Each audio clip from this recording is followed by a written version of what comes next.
Oh, geez, folks. It's showtime.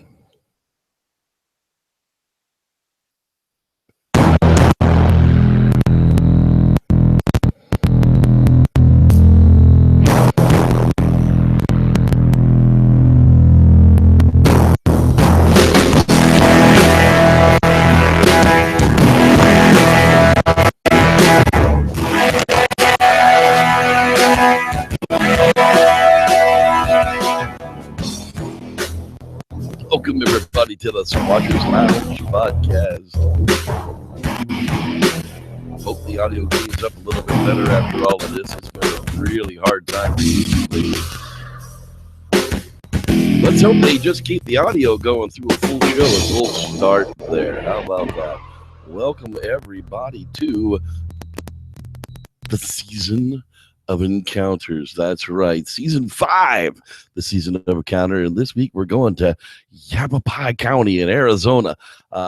Apparently somebody was asking me about a Bigfoot campfire story here this week that happens to come from that area. So I figured let's stir up some trouble and see if we can't find some encounters to go right along with that. There's a brand new quasi-theory from Mr. Dean Cooper tonight, as well as just in the nick of time. That's right, camping tips for stupids from our genius Jevin Moore, the Jesus Christ of Monterey Bay. I don't even know why we call him that. He doesn't even live in Monterey Bay. Going to be a fun night of Bigfoot talking right here on the Squatchers Lounge podcast. That's right. So let's get into a little bit of newsy stuff. I got a few news links in here, and some of them are quite well related because I guess it was the big story of the week. But we're going to start out with an asshole of the week. That's right. Runner's foot impaled by a nail purposely placed on a trail. 40 total found in the park. What an asshole. Seriously, somebody is on the running trails putting in human traps just to be a dick. And when you get caught, the things that those guys are going to do to you in jail with impaling things will probably be well worth what you deserve. I hope you get anally raped so bad that it doesn't close for a week. To do something like this to unsuspecting people, youngsters, crazy ass people that jog. I mean, I'm not one of them people. There's no way this is ever going to happen to me. But that's not the point. Don't do stupid shit like this. Carolina, the 1,100-acre Pinnacle Park west of Asheville. And Asheville is a huge hippie gathering point for whitewater rafting and jogging and trail walking and all this stuff. Remains closed after a runner's foot was impaled by a nail purposely placed on a popular trail that leads to the Black Rock Summit. What a dick. Anyhow, yeah, the Tennessean.com. Take that. You check it out. Don't be a dick. Next. Ridiculous number of chitlins missing in Oregon. That's right. Ridiculous number of missing kids in Oregon. Every month in almost every state, people go into the wilderness and don't come out.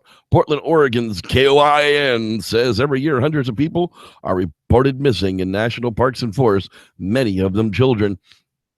Most of those people are eventually found either alive or dead, but a small percentage of the cases, including some in Oregon, are never solved. See this guy, David Paldies? He called a family man an outright liar and said that he swapped out a Bigfoot sample because it didn't fit into his world. He's a Melba Ketchum supporter. He helped bilk $450,000 into that project from the Bigfoot world. That guy is, my opinion, yeah, we're just the opinions of the hosts and callers are not necessarily those of the SLP. That guy needs to find a conscience. That's all I can say, because all he writes are these missing 411 books where he suggests that Sasquatches are responsible for these missing clusters of people. Bullshit. You know, they fall into a crevice and aren't able to be found. I gave somebody $1 million idea once on what to do with all these national parks things. You train some serious cadaver dogs. I mean, some serious cadaver dogs. And then you get an insurance company to write policies for every single human remains that they find. DNA test it. They find out who that body is. You get the family to pay into the pool on the insurance policy. It's a win-win situation. Those people get closure. The dog finds a bone and gets a dog treat, and everybody's happy because we know what happened to that person. And I guarantee you 99% of the missing people would probably be found that way. I'm freely giving that away to you people. Somebody run with it. Okay, get off of David Poldy's here for a moment. It's not my actions, people, that make him look like a douchebag. It's his own. The Yakima Herald, a daily part of your life. That's right. Are these the footprints of Sasquatch? I don't know. Apparently, Sunny Slope, Paul Graves stands in a field buried in a foot of snow with his legs stretched one in front of the other like some cruel game of Twister. He's trying to mirror a mysterious set of tracks that recently appeared in Sunny Slope. Each individual track is about 2 feet long. Wow, 24 inches long. That's a big-ass foot. A couple of inches deep and 4 to 6 foot apart, heel to heel. 24 inches long. It's jumping about 6 feet. Wide snowshoe hair. Oh, I'm sorry. Did I say that out loud? The way Graves is standing, it's still the breeze may knock him down. It's not a person or snowshoes. I agree with that. There's no way you could get your snowshoes in that much of an inline for that far. That's kind of why I'm thinking it's more like a snowshoe hair. Bunny rabbit. Look, there's another set over there. So, I mean, it's kind of one of those things that people jump to conclusion. It's Sam Squanch. Well, I think it'd be a lot different than that when it comes to Sam Squanch. That looks more like bunny rabbit to me. Anyhow, we'll move right along from that one, or can we? No, Coast to Coast AM wants you to know that Sasquatch Tracks are found in Washington. A Bigfoot researcher from Washington State suspects that a half-mile series of intriguing tracks discovered in the snow earlier this week might be a sign of Sasquatch. So, you know, the same find ends up on the Coast to Coast AM site. Oh, okay, well, let's move on again. Not saying it was Bigfoot, but it was Bigfoot. Life Channel, that's right. NCWLife.com is also reporting on the same story. A mile-long trail of oversized footprints were discovered in the Sunny Slope area this week. Is it another Bigfoot sighting for the Wenatchee Valley? Paul Graves was among the group of men who tracked the footprints after they were found by a Rock Island man near a housing development near East Easy Street. Well, there you go. Paul Graves didn't even find them. That's the first I'd actually read that in any of the other 2 articles. So we get a reason articles on the same thing because you do kind of get a little more information. So check that one out. You know, I don't know. I'm still thinking bunny rabbit.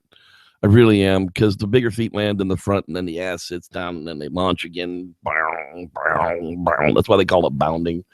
All right, so moving right along. Is Bigfoot in Trumbull County? One local resident thinks so.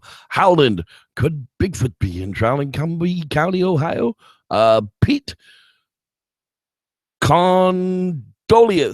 I'm trying to pronounce these things. I'm usually a cunning linguist, so we'll see how that goes. Of Howland said he and a friend believed they spotted the creature previously in 2014 to 2015, but now Condolios, not Cornholios, thinks that this Bigfoot is back and brought friends. We found these tracks just this week, and they are fresh, Condolio said, and he said they were found in a woodland area in Howland Township. The one print is very large, and the other are 2 smaller sets. Kind of would go with a mama and some juveniles. But they're still pretty big, Condolio said. He placed a dollar bill next to one of the prints to show you how large it is. And, you know, that's a big-ass print. Could be a double bear step.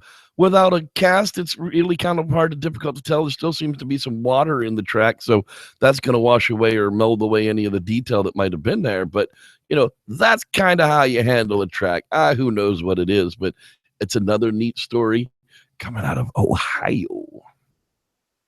Finally tonight, City Council designates a town official Bigfoot capital of Alabama. That's right. lately everything is coming up Bigfoot in Kunika County. I'm sure that's how it's not pronounced, but damn it, that's how I'm going with it. Kunika County. Numerous residents have reported Sasquatch sightings, according to the Gulf Coast Bigfoot Research Organization. Now, the GCBRO are the guys who are infested with the Killing Bigfoot production staff, and they're responsible for that Killing Bigfoot series, which I did actually get to watch the last episode, Deans. We can talk about that after the show tonight. Yeah, I got some questions for those guys. I'd really like to get a couple of them on here, maybe individually, and see if we can't get see if we can't get them to open up a little bit about what's going on out there. Several stories about those events went viral, prompting members of the Evergreen City Council to discuss how to capitalize on attention. On Tuesday night, council members voted unanimously. God bless it. That's a dyslexic man's nightmare. To designate their town, population 3,800, the official Bigfoot capital of Alabama. Evergreen City Council. That's right. So Evergreen City there in Alabama is now the official Bigfoot capital of Alabama. Councilman Luther Upton, who introduced the resolution, said he's never seen a Sasquatch, but I've never seen God either, and I believe in him. I said a lot of people have seen these things. They aren't quacks. They are legitimate people who've seen these things. Because of that, Upton feels there's got to be something to it. So you can check that one out straight up out of Alabama.com. That's right, al.com. And there you have the Squatchers Lounge podcast news of the week. All right, people. We're just battling 1,000 tonight. Got no weirdness going on. I see the audio is still working. It's just a beautiful day in the neighborhood.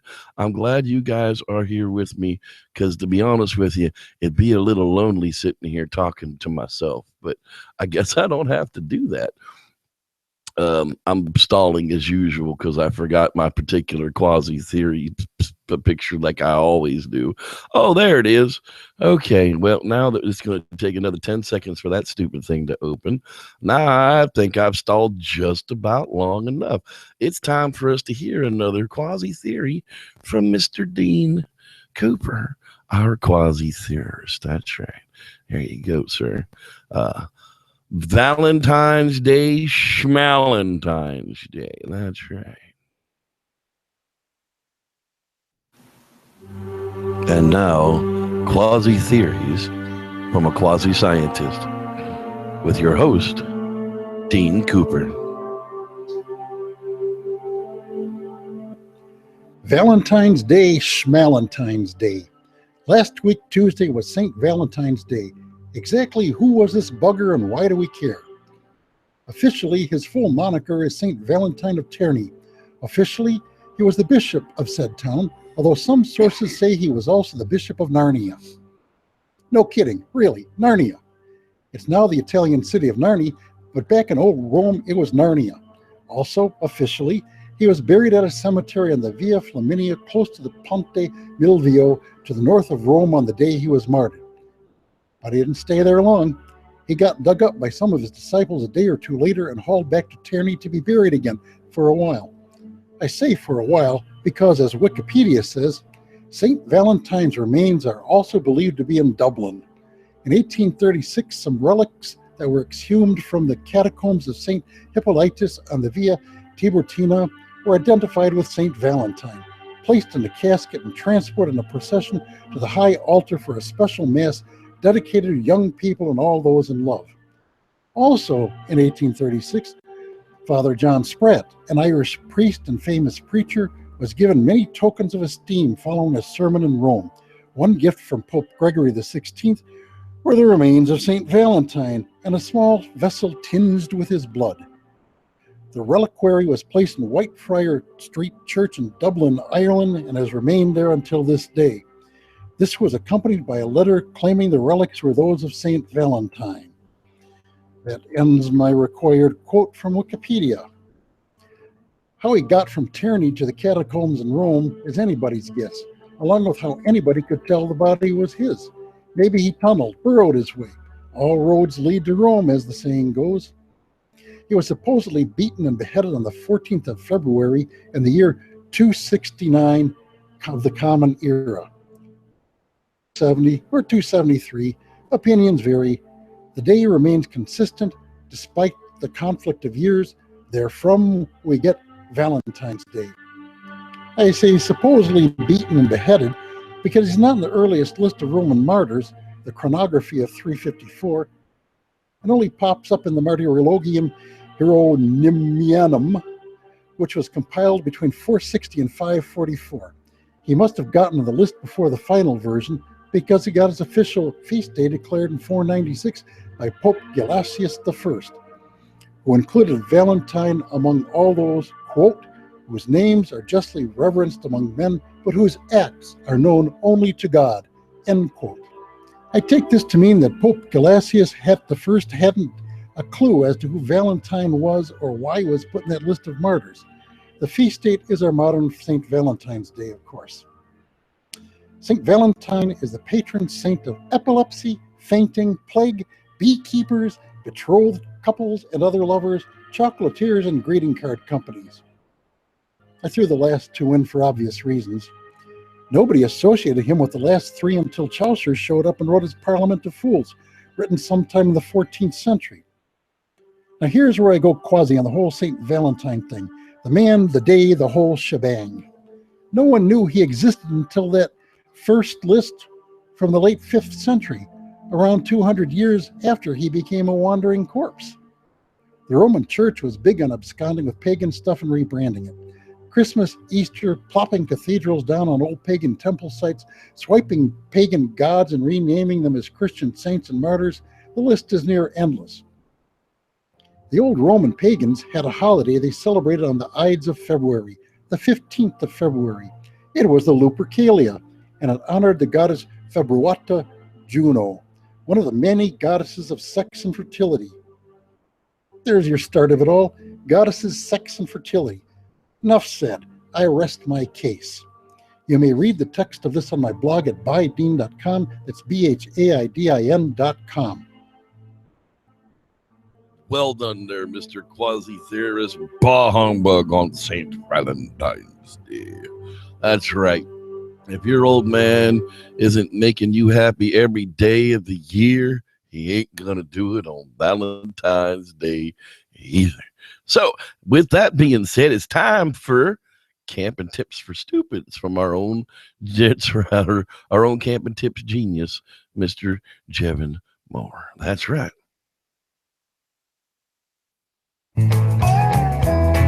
Camping Tips for Stupids. Tip number 32.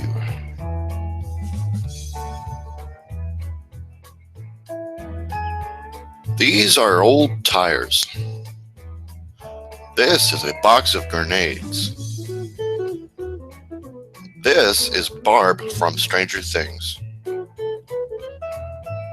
These are the dragon eggs from Game of Thrones. This is a full propane tank. And finally, this is a dead skunk. Watch what you use for firewood out there, people.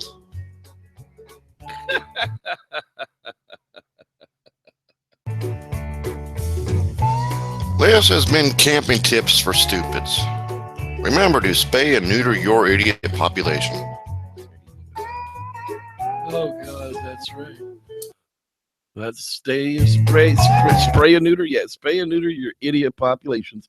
Yeah, careful what you use for firewood out there. You don't want to use dead skunks nor any of those other products that he pointed out. Thank you so very much, Mr. Jevin Moore. Sometimes he just kills me. All right. Let's clear the old throat here for a moment and see who's hanging out in the Squatchers Lounge podcast live chat room. There's a bunch of people hanging out there, and I mean a bunch tonight, and we appreciate that. Let's see who's hanging out. Of course, there we go. There's Mr. Dave Stumpf is back with us. Mr. Sam Squanch Rivera is hanging out. Of course, Starshine is always in the house with us. Mr. Dean Cooper, who we heard from, as our quasi-theorist. That's right. the life and times of JCM. That's right. They're Mr. Camping Tips himself, Jim and more. Let's see here. Who else came into the house? Mr. Rod Dupree. He's always in the place to be.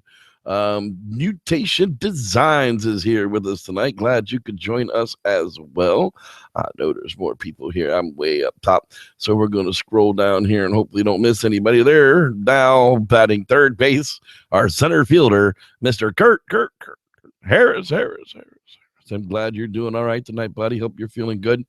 Let's see here. Mr. Lance Windsor's joining us tonight. Hey, hi, glad you're with us. That damn Jeffrey Kelly checked in earlier. I don't know why that prick watches this show. I mean, he doesn't even like it. Sorry, folks. I'm just having a little fun.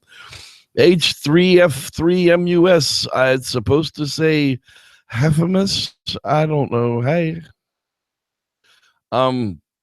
Let's see who else. I know I saw some other names. If you haven't said hi yet, you better. Hey, look there. Oh, he doesn't smell like Irish Spring, and he never bought me anything, but still I slap my chest and sing of my drunken Irish dad. Hey, Ryan McGinty's in the house tonight. How you doing there, buddy? Let's see who else is floating around out there. The dude. Like, the dude is actually out there. I'm not sure who the dude is, but I'm glad he's hanging out with us tonight. Thomas Stone checked in as well as Mr. James the Grower. Yeah, dude, I got a lot of diverse people that like this show, and we appreciate it. There's a Squatch Box. Hi. I thought that was like a painting, but it's not. It's a picture. Glad you could join us. Let's see here. I know there's more people. If you still haven't said hi, you better say hi before I get to the bottom, or I still won't know you're here. Norm Van Edward Hall. Isn't that like a $5 handle, boy? Hey, did they have to make extra space on your birth certificate? Glad you're in the house with us tonight. Let's see here. Mr. Fang 3333333. I think I got all the threes in there. Not really sure. Glad you're joining with us tonight. Chris Wright, how you doing? Glad you're here. Let's see here. We're getting towards the bottom, so if you haven't said hi, well, you might just be totally out of gas, but that does happen sometimes. OOG people out of gas. And we are almost there. Whoop, Rodney Wilson, he's checking in. How you doing, pal? Glad you got it in there, because I wouldn't have known you was here. So hello out there in internet lands. Glad everyone's joined us. And we're about to get into it tonight. I got a nice way to end this one tonight. So, Nikki Colden, how you doing? Glad you're out there as well.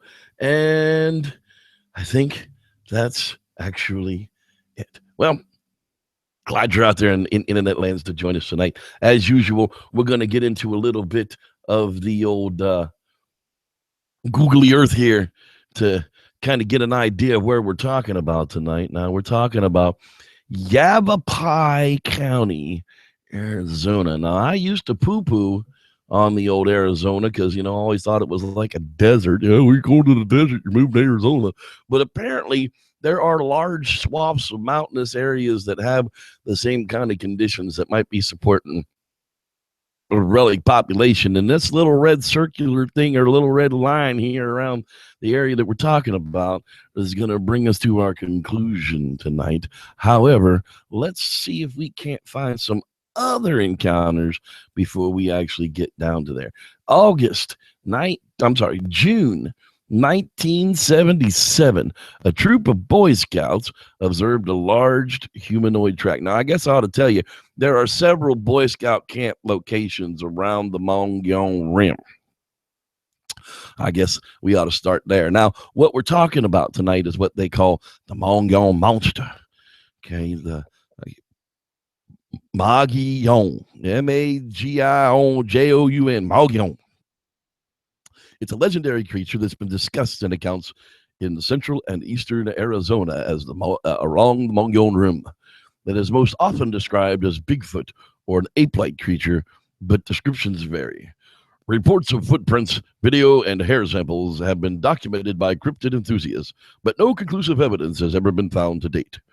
Mainstream biologists remain skeptical to the existence of such a creature.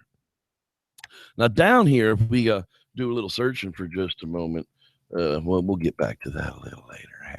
Sorry, getting a little bit ahead of myself. So we talked about there the Mogollon Rim, which is where we're going to be checking out the northern or the southern part of that tonight.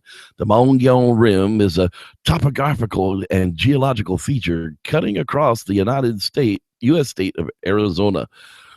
It extends approximately 200 miles, starting in northern Yavapai County and running eastward, ending near the border with New Mexico. It forms the southern edge of the Colorado Plateau in Arizona. So that's the area that we're talking about tonight, right here in northern Yavapai. Well, let's go ahead and kick it over to the googly earth. That'll probably help us get a little better idea on where the Sam Squanches might be hiding out in Arizona. And look, all of a sudden, things change a bit. We start to see ridge lines. We start to see rain shadows. We start to see, we start to see the types of things. Now, it's not as green as we would like to say it would be, but when you look at the national forest areas, he's like this over the last 20,000 years. Things have changed a lot over the last 20,000 years. And most of the time in these types of situations, I still believe we're just dealing with relic types of populations. So let's get back to, if I can find where it was I was talking about. Yes, I'm sorry. In 1977, summertime, June, Arizona, Yavapai County. Location details apart from the description of the text above, blah, whatever. Highway 260, what they observed. I grew up in Arizona and was always crawling around the woods, backpacking. I was a Boy Scout, and when we spent a lot of time getting into back and beyond where the average camper and most day hikers simply didn't go. One of the big experiences is a 50-mile afloat trip where you go 50 plus miles, both hiking and floating like a canoe trip with portages. In Arizona, we didn't have much canoe water, so we made do. We hiked West Clear Creek Canyon, an extremely remote and tough as hell area to get into and out of. The trail was the bottom of the canyon and or the creek itself. To continue downstream, we inflated air mattresses and swam, pushing our backpacks on the mattresses. When we reached ground again, we deflated and pressed on. Needless to say, this meant that the area was virtually human-free. We saw several bears at surprisingly close distance, bears that looked right at us as if to say, "What the heck are you?" before scooting away. The deer also weren't too skittish, which was cool. Neither were the skunks, which wasn't.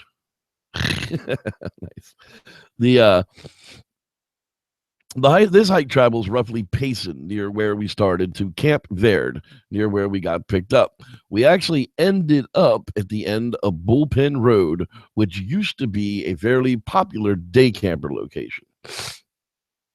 In any event, suffice to say that the canyon itself didn't see many visitors. Now, for the time frame, as best as I can recollect, it would have been 1977. I would have been 15 at the time, and this has been back in my mind for that long. But to tell anybody, you must first join the ranks of the Looney Patrol. That's how you'd be viewed. Anyhow, all during the hike, we were paying attention to critters, signs, spoor, tracks, etc. Several of us were self-described Grizzly Adams, priding ourselves on the ability to identify animals by the evidence of their passing. About halfway through the hike, we came to what I recall was a mini meadow. It was a small patch of grass on a fairly stable slab of dirt, anchored upstream and downstream by large rocks. I thought at that time it was a slab of soil, which was right next to the creek itself, should not have been so well seeded with grass and low shrubs, but I suspect the rocks offered at least some protection from the annual floods, and at least enough to retain the soil, if not the plants thereon. Okay. At the edge of this soil, there was a small strip of mud beach at the water. About 2 feet back from the water and parallel to it was a large footprint, and I mean large. By way of comparison, my foot was used. I was about the biggest kid there and having a size 15 boot. Holy crap. Placing my foot next to the print, my boot would have been about 70% of the size, and that would have made it 18 to 20 inches long. Like I said, 24 inches long is, we're talking about an 11, 12, or 13-foot Bigfoot, but an 18 to 20-foot track, now we're talking a little bit kind of the right size. So that there was recounted back from 1977. Whew. Next one's not going to be so long, I promise. All right. 1981 from August. Closest town was Prescott. The Thumb Butte Loop. Thumb Butte Loop in Prescott next to the city park. While driving, I spotted a reddish-brown ape-like creature. I stopped the car immediately and observed the creature. The hair on its arms was longer than the rest. It appeared to have little or no neck. It appeared to be very muscular and covered the ground quickly. It was hard to judge the height of the creature because of the distance and shock, but I know it was tall. It walked in the tree line, and there was a gap in the trees about 75 meters long. I watched this creature walk through the opening. I remember his arms swinging and only looked forward. I am estimated through military experience that it was 100 meters away from my position. I was sitting in the car, looking out the back side window. I estimate that I saw him for at least 10 seconds, although it seemed longer. Now, 300 feet. 100 meters is 300 feet. That's a football field. Keep that in mind. What I remember most in my mind was wrestling with the thought that with what I was seeing was not supposed to exist, yet I was viewing it. And that's very true. A lot of witnesses say that exact same thing, which is kind of just creepy. That it's a mind thing. Your mind doesn't want to see it, but yet it's there. And then once you do see it, you have no idea what to make of it. Moving chronologically a little bit forward ahead here, time. In 1998, fall, September, closest town again being Prescott. In September of 1998, my son and I were trying to sleep in my camp trailer. We were in the Prescott National Forest near the Yolo Ranch headquarters. We were archery deer hunting. We were camped close to another camp with several young men in it. They were drinking and playing loud music to keep my son and I awake. At 9 p.m., both my son and I heard a piercing scream emanating from the woods behind the camp trailer. I asked my son if he heard the scream, and of course he said yes. I asked if he recognized what it may have been, and of course he said no. We have both been in this area many times and have heard about every animal sound that you could think. Elk, cougar, mountain lion, cattle, fox, coyote, etc. This was very loud and piercing and wavered slightly. It happened 3 or 4 times, and we could not identify what it was. Apparently, the people in the other camp did not hear it at all as they continued with their party, and nothing was said about it from there. Whatever it was sounded was annoyed with the disturbance as we were. I didn't think much about it being a Bigfoot because I had never heard of any sightings in Arizona before checking this webpage. So, you know, you get a party in the woods, Sam Squanch might come up, throw a rock at your trailer. You know, I've been out there in the woods, and it does.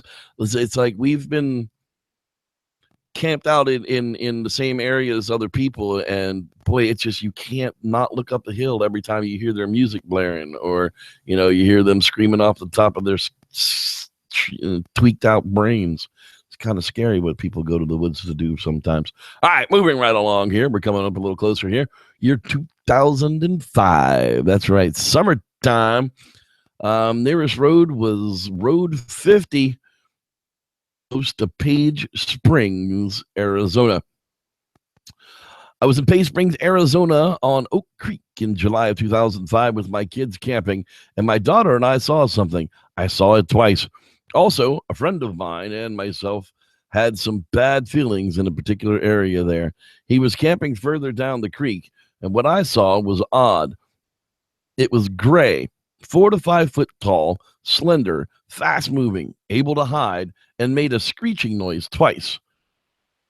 Once, when I think it was something while moving again far away, when tons of dogs started barking. I could hear stones clicking, walking and breathing nearby after I went into my tent for the night. Camping trip turned into us being frightened. They also noticed that stones heard like clicking of two, like rock clacking with a pattern, and breathing and walking near and screeching that they'd never heard before. That's the kind of, Bigfoot campfire stories I like. It's, you go into your tent and Sam Squanch has to come to your camp for a visit. Let's see here. We're getting down to the very last one here. The 2014 summer, June. That's right. So we're only talking a few years ago. Closest town was Rimrock, 5 miles to the south. I'm going to do a broadcast check and make sure yes, everything looks to be working as expected. Sorry, folks. Got to do that from time to time with YouTube. All right. My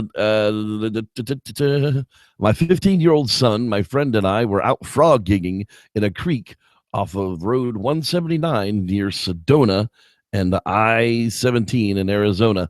This took place in 2014 at about 12:40 a.m. They entered a creek, which is known as Beaver Creek.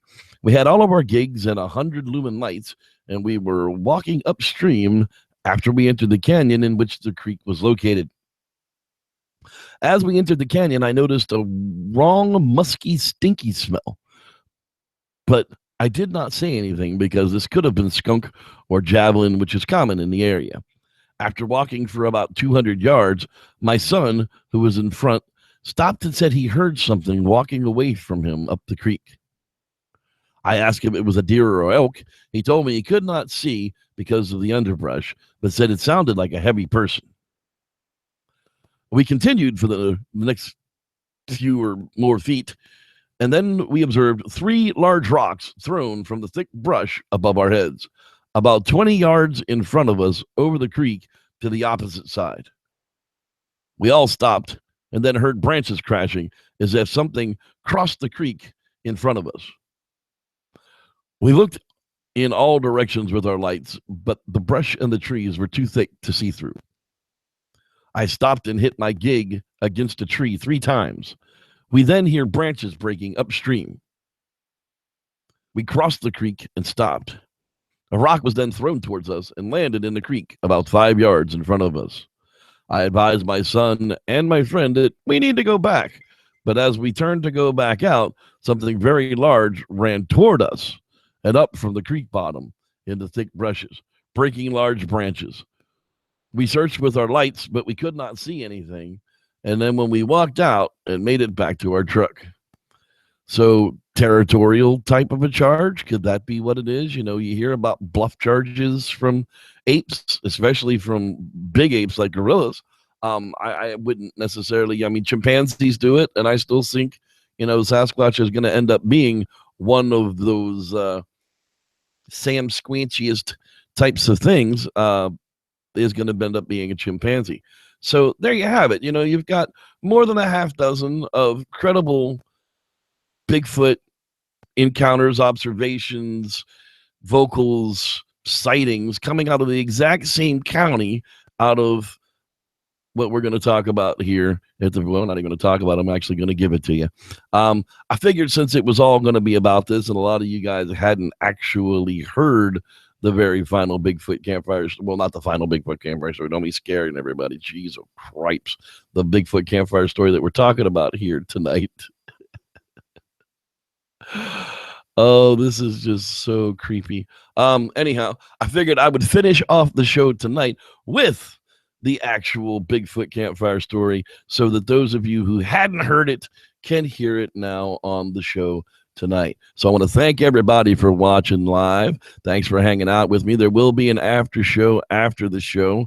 So give me a couple of minutes because I'm going to make it a non-live one to try and make them better for people. Anyhow, thanks everybody for watching, and may the Squatch be with you. What the? You guys hear that? Holy crap. I'm pretty sure that's a Bigfoot. Let me tell you a story. Welcome to season 2. Welcome to another edition of Bigfoot Campfire Stories for season 2. I was reminded of this story during an episode of the Squatcher's Lounge podcast, the tale of poor Junior Spade and his father Bill. While in the wilds of the Mogollon Rim, building a log cabin, several fate-filled events took place. Let's hear their story. It was in the spring of 1976, and my son Junior and I were headed up toward Turkey Springs, Arizona, where I had inherited a small bit of land right adjacent to the Apache Stivergreaves National Forest. Junior had just turned 12 and was already quite the woodsman himself. Being a Boy Scout, sure honed his skills in the wild, while I'd bet he could do a solo week-long packing trip with very little worry from anyone but me, of course. They've taught him very well. We had decided, since Mom had passed, that we'd take this opportunity for a fresh start and to make a new home. A log cabin life sure sounded like the right kind of life for us. I'd ordered a log cabin kit to be brought on site, and all we were going to have to do was fell the logs on site, put it all together. It should make for an adventure we'll never forget. Just the type of distraction we'd need to heal. I had paid a couple of the locals to clear out a tract of land and stack the trees on one side of the lot for easy pickings, as well as to clear a nice path from the city road out to the building lot, some 3/4 of a mile into the cut. When we arrived, I was pleased to see that the workers had thought much like me and cut a winding path, leaving the best of the trees standing and saving all of the old growth. I couldn't have cut a better path myself. It was nearly perfect. Well, when we arrived at the clear site for the cabin again, the men had a wonderful feeling for the land and only cleared what space was needed to level the earth for the cabin and left all the old growth around the plot. When the forest heals from our little invasion, the scenery should be amazing, as if our little cabin belonged and wanted to be built right where they placed foundation. Junior and I had packed the van with just about everything we had left and we wanted to keep, including our temporary living quarters, an old canvas cowboy tent. It would keep us dry and warm for the next few months as we get the cabin up and tight from the elements. Junior being 12 would be a big help, but I'd still need more of an adult strength to help out. So I hired a young man named Jake from the nearby town to be my extra back for the time being, and we were awaiting his arrival tomorrow. For now, Junior and I would just keep setting up the cowboy camp and getting settled in for the night. A change of life is what we wanted, and it looks like it's just what we got. Well, that went up without much effort. I was surprised. In fact, I'd figured on hours of wrestling with the stupid thing and finding out the lines were missing. But in fact, 45 minutes later, we were loading in the wood stove and running the chimney out of the top of the tent. It was amazingly simple. No wonder this is how they did it those many years ago. We had emptied the gear from the van into the tent and really began to take shape. A sitting area up front near the stove and a sleeping area in the back with our cots all comfy and ready to be set up. Tomorrow we'll build a latrine and all shall be right with the camp once more. Junior was so tired from the day that he was already falling asleep at the round table, so I helped him off to his bunk and got him off to sleep. It was a bit like not myself, so I knew it wouldn't be long before I too was down for the count. I grabbed a flashlight and went for an after-dark check of the woods to be sure that there were no animals about. Just as I stepped out of the tent, I thought I saw a black figure run off into the dark, but it made no sound, so I really couldn't tell what it was. That part of the lot hadn't been plowed, and the land was quite dry at the moment, so it didn't leave any tracks to follow either. But I figured it would take a few nights here before the local wildlife would get used to us and move on to another location. I thought no more on it for the night, and I went back to the tent, closed up and settled in for some well-deserved sleep, as the real work starts tomorrow. It wasn't until very early the next morning that I was awakened by Junior. He said he'd been out to pee and that there was a strange man watching him from the woods. He couldn't see him very good, but his flashlight kept making the eyes shine at him. Well, I grabbed my pistol and flashlight and we went to have a look. As I expected, we found nothing, and we searched for nearly half an hour. We agreed that maybe it was an owl in a tree and that he had just been mistaken. Strange place syndrome must have been what it was, and we went back to sleep. Jake had arrived sometime very early in the morning, as when I got up to start the coffee, I heard him call out to us in the tent, "Good morning. I didn't want to wake you," from a strange voice in camp. Well, I swung open the tent flap and invited Jake on in for a cup of joe to get the day started. I had noticed that when he was entering that he had already brought the outhouse supplies with him from town that I paid for and ready to be picked up at the supply house. He was so eager to work that he had already unloaded the wood in the exact right place alone before we had awoken, just to put his best foot forward. It seems like he was the man we could learn to trust. For the next couple of weeks, work went on uninterrupted. As we had thought after the first couple of nights, the wilderness and the newness, the weirdness of the new land, had all gone away, and the animals had accepted our intrusion into their forest and stopped wandering near the tent at night, as Jake and I had made some real progress on the cabin. The walls were up, the windows and doors were framed in. We were on the lookout for just the right trees to fell for the roof. And in just a few more weeks, this would all be done. I had Junior do a set of taxes each day, bring clean water from the creek, put lye on the pile in the outhouse, mostly things he could handle on his own, and for the other half of the day, he was free to wander the game trails, locate the location that later would be a treehouse location of his very own. It was fantastic, as each day as the sun would go down, Junior would return with new information about wild food and new locations he had found and visited. For a little while now, he had been telling us about bear footprints he'd been finding around the area. Jake went on to tell us about the Native Americans in the area that still roam the national forest lands. They wouldn't be wearing any shoes at this time of year either. Many times the tracks were theirs, but there were other stories told of a Mogollon monster, a Bigfoot, if you will, that wanders the rim territories and does bad things when they cross humans' paths.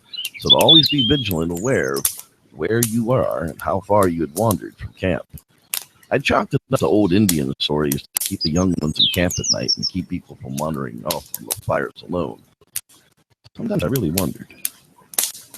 It wasn't until about a week later when Junior started talking about something following him home. I could never get a glimpse of what it was, but it always seemed to be there, as he could hear a low whistle from just out of sight in the woodland. I suggested Junior stay in camp for a few days, as if it were some kind of a big camp or a prowling animal following him, thinking about food. An animal attack would be the last thing anyone would want. Everyone kind of agreed. We all kind of stayed near in camp for the next few days. It was on about day 5 when we noticed the first barefoot tracks camp. Jake had found where someone had walked right into camp and right up to the tent. The weird part was there were no tracks leading away. It was as if whoever had gone into the tent had not come out. The fact that these were bare footprints and they were huge kind of got lost for a few moments until Junior bent down and laid his hand next to one, and we all realized that this could have been no man. We searched the tent, of course, and there was nothing. Nothing had been disturbed. It seemed to have just vanished, at least for the time being. And then the weather had started to turn on us. Being summer now, the rains could actually set in for a day, 2, sometimes 3, until they lift. It had done this to us a couple of times already. Jake had decided to head back into town for a couple of days and check on his place and pick up supplies. When the weather broke, he'd rejoin us back here at camp and get the rest of the roof cut in place. So it was just me and Junior here now to wait out the weather. We both agreed that we wouldn't go anywhere alone. Since the visitor had come to camp, it was just about dusk when Junior proclaimed that he had to be Browntown, so off he went out of the tent. The outhouse was just 20 yards from camp, so he didn't feel the need for me to hold his hand this time. So I just left the tent flap open so I could see, and there he went. He sprinted like an Olympian to the outhouse, and he was inside before he could even barely get wet.